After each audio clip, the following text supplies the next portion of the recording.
امام خمینی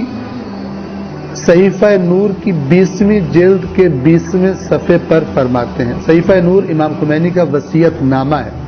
من بجد می گویم نہ تعارف معمولی، میں یہ بات سنجیدگی سے کہہ رہا ہوں، نہ جو عام طور پہ لوگ تکلف میں کہہ دیتے ہیں، تکلف نہیں کر رہا، بجد می گویم یعنی سنجیدگی سے کہہ رہا ہوں، از این کے تمام عمرم را صرف قرآن نہ کردم تأسف می خورم، اس وجہ سے، اس بات سے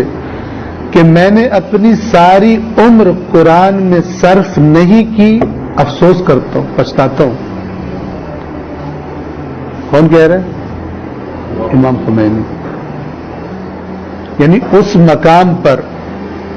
ان کامیابیوں کے بعد ایسا نہیں ہے کہ امام خمینی کا قرآن سے رابطہ نہیں تھا، بہت رابطہ تھا، لیکن جیسے رسول اللہ نے فرمایا ہے کہ اس کی طے نہیں آتی، تم میں جتنی گہرائی میں جانے کی ہمت ہے اترو، اس میں سے موتی، اس میں سے ہیرے جو خدا نے رکھے ہیں ڈھونڈ کے نکالو، اس کی طے تک نہیں پہنچو، علم خدا کی طے تک انسان نہیں پہنچ سکتا۔ اپنی عمر کے آخری حصے میں بھی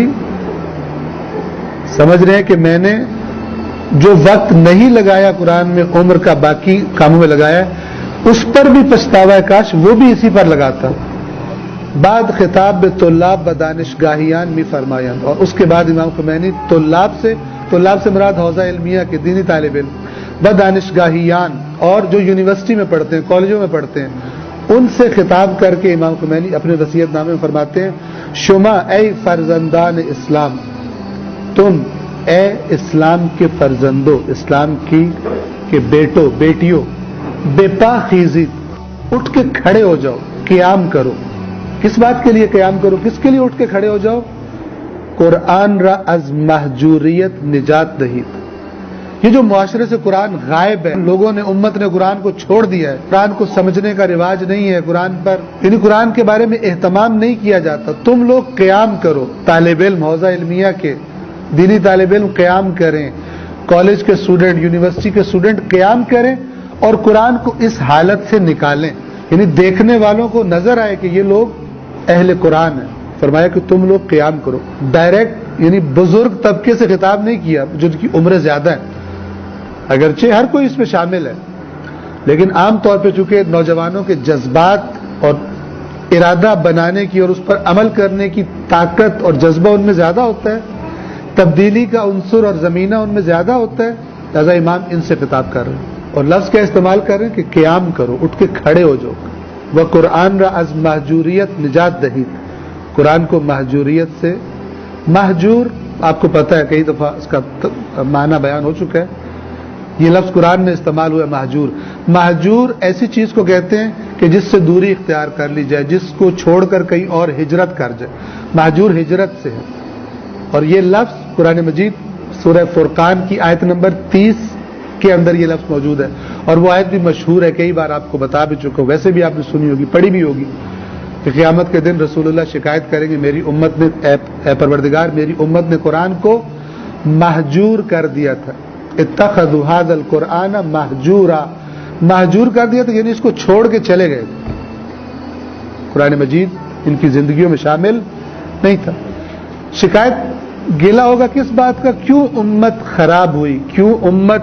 آج کی دنیا میں آپ دیکھیں مسلمانوں کی کیا حالت ہے۔ اگر ہم اس کو اس طرح کہیں کہ جب اللہ نے اتنی عظیم نعمت دی اور مسلمانوں نے یوں ترک کی ہوئی ہے، اگر خدا بند عالم اس امت کو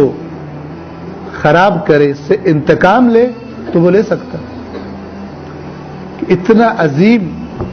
اللہ کا پروگرام تمہیں دیا گیا، اسلام کے نام پہ، قرآن کے نام پہ تمہیں دیا گیا، اور تمہاری زندگیوں میں اس کی خوشبو نظر نہیں آتی۔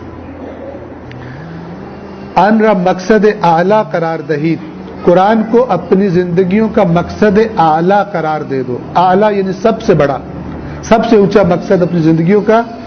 آپ یعنی طلاب اور کالج یونیورسٹی والے اسٹوڈنٹ اپنی زندگیوں کا سب سے اعلیٰ مقصد قرآن کو قرار دے دیں۔ کیوں؟ تا مبادا در آخر عمر ہم چون من پشیمان شوی، کہیں ایسا نہ ہو کہ آپ لوگ بھی اپنی زندگی کے آخری حصے میں میری طرح پشیمان ہو. یعنی گویا امام خمینی نوجوانوں کو حسرت سے دیکھ رہے ہیں اور سمجھ رہے ہیں کہ اگر اس عمر میں تم لوگ قرآن مجید سے جڑ جاؤ تو میری طرف پچھتاوا نہیں ہوگا.